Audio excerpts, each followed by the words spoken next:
Anong mensahe ang kailangan marinig ng mga Cancer sa buong buwan ng October 2024? Pwedeng nangyayari na to o mangyayari pa lang. Kung hindi man para sa inyo itong magiging reading, edi baka para sa someone na malapit sa inyo o sa someone na kakilala niyo mismo. Baka may lumabas na gender mamaya, gawin nyo na lang energy, masculine at feminine energy. Pwede rin naman na huwag nyo nang pansinin ang gender. Hindi ko alam kung anong lalabas, kung positive ba o negative ang magiging reading. Depende sa kung anong mapipick up kong energy mamaya.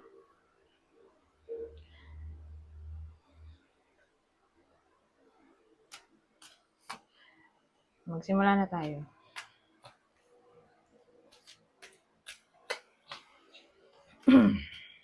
So, ano kaya? Ay.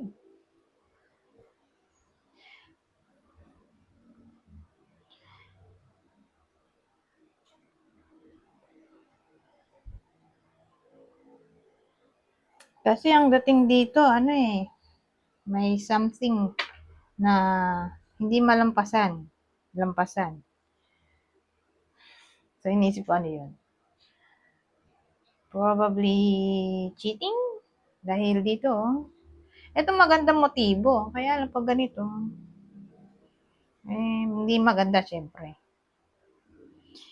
Pwedeng case to case. Sabihin natin, ayan, nakalagay naman eh. Cheating o unrequited love. So, pag sinabi mong unrequited love, hindi kayo parehas ng level ng love sa isa't isa.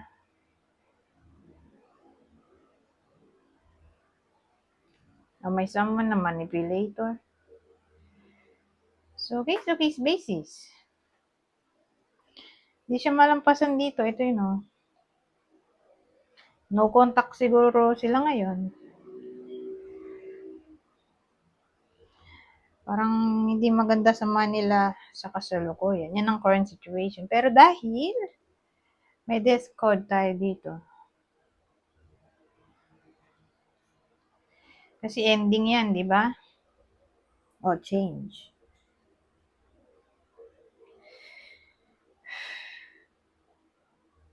So, who knows? Baka naman maayos pa to. Bagong buhay na. Kung sino man yung nag-cheat. Kasi katabi niya to eh. Katabi sila. So, doon manggagaling yung transformation dito sa topic na to. So, siguro, dahil na partneran nito, may chance ito gumanon. Di ba? Para siyang game changer ito. Discord. So, kung break na kayo, di yan, baka mag-apologize yung person ng iba sa inyo. Kasi malaking chance na hindi na sila close. Break na siguro. Hindi na sila kasi nag-uusap masyado dito. So, again, tingin ko, may chance pa ng pagbabago dito. Kaya don't worry. Ngayon, para makilala nyo kung para sa inyo ba itong reading na to. Makilala nyo kung, yun nga, makilala nyo yung tatamaan ng reading na to. Kung kayo ba o hindi. Ito yung person. Okay? Yung sinasabi ko. Kasi probably relationship reading to. Dahil lumabas to eh. Ito yung partner ng Cancer. O Cancer. Capricorn ulit. Umulit lang no. Dalawang cards parehas ang sign. So, specifically, sa partner o person na ang zodiac sign ay Capricorn. Anyways, kung hindi nag-resonate sa inyo yan, ito, baka mag-resonate na sa inyo to. Dahil dito sa oracle card o deck, random, yung mapipick up nating energy. Communication, wallflower. Ayan.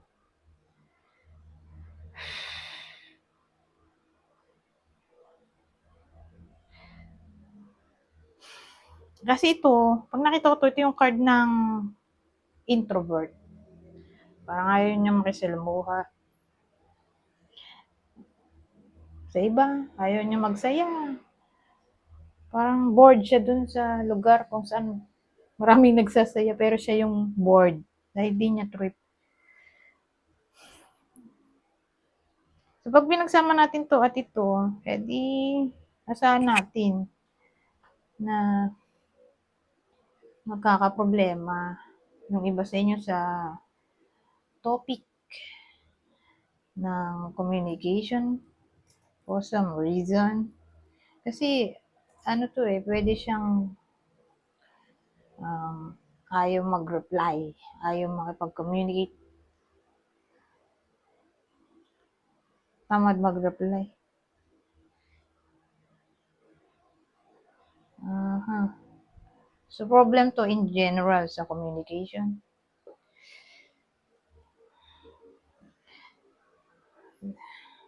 Ano kayang scenario dito, no? Para may idea tayo. Kung saan ba to? Career ba yan? Sa friendship? Sa relasyon?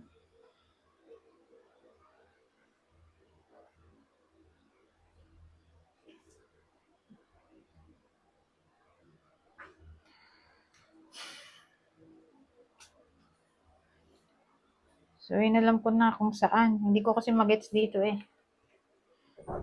Kaya kumuha ulit ako. Probably, kababata to ng iba sa inyo. Pero dahil lumabas to, edi babalik naman yung communication. Hindi lang agad-agad. Okay? May improvement na maaaring mangyari. Pero, ganun nga, either nangyayari na to o mangyayari pa lang. Magkakaproblema yung iba sa inyo sa communication pero don't worry. Maayos din naman yan. Sa mismong October din. Okay? Yun nga lang, din natin masabi kung hanggang kailan kayo maghihintay. Pero at least, babalik yung communication. Ano to eh, ang problema ay case-to-case basis. So, baka anak nyo to matagal mag-reply, o person nyo mas bata sa inyo, o kababata, friend, kapitbahay. So again, general reading to.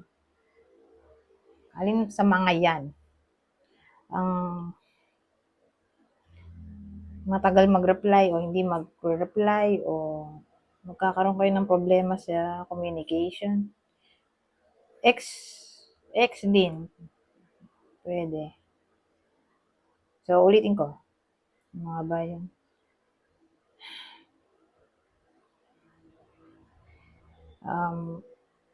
Anak, kunin nyo lang yung info na sa tingin nyo fit sa inyo. O, basta ito yung clue. Anak, someone na mas bata sa inyo.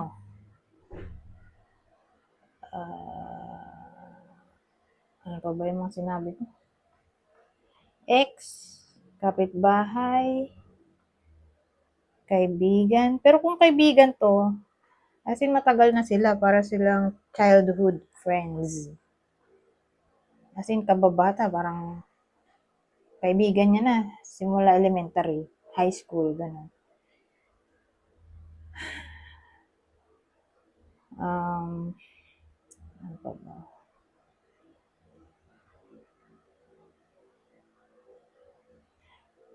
O yun, yun na lang yung clue. Pero don't worry nga, maayos pa naman. Ex, di ba nasabi ko? O someone na mas bata sa inyo. Anyways, punta tayo dito.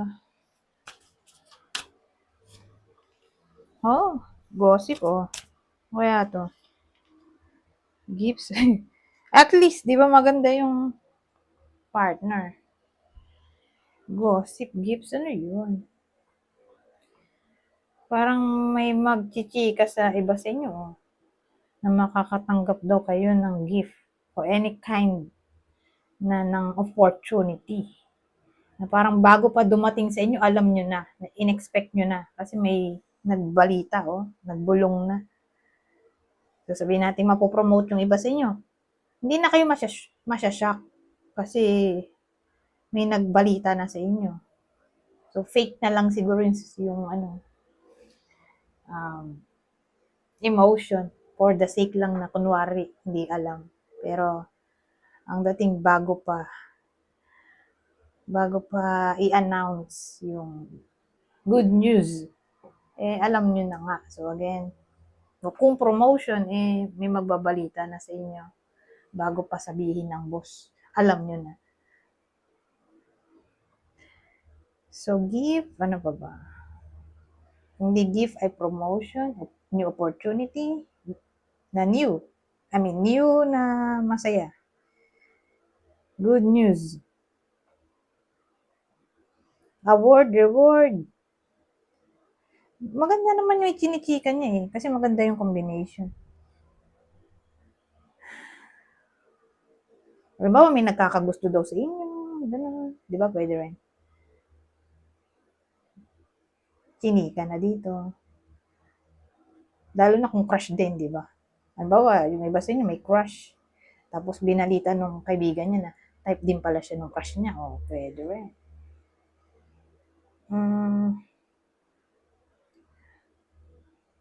Masaya eh.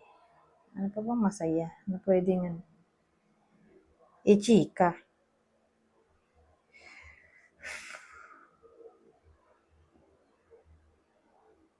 Sabihin natin new job. May magchichika sa inyo na gusto daw kayong ipasok sa ganitong trabaho ng boss niya, ganyan. Basta, good news na lang to. Gossip regarding good news. Okay?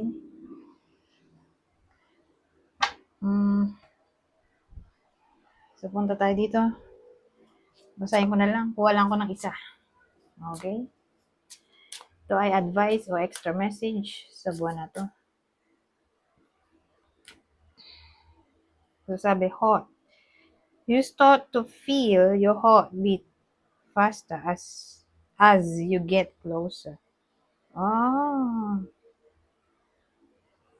So, ang dating, may magugustuhan kayo.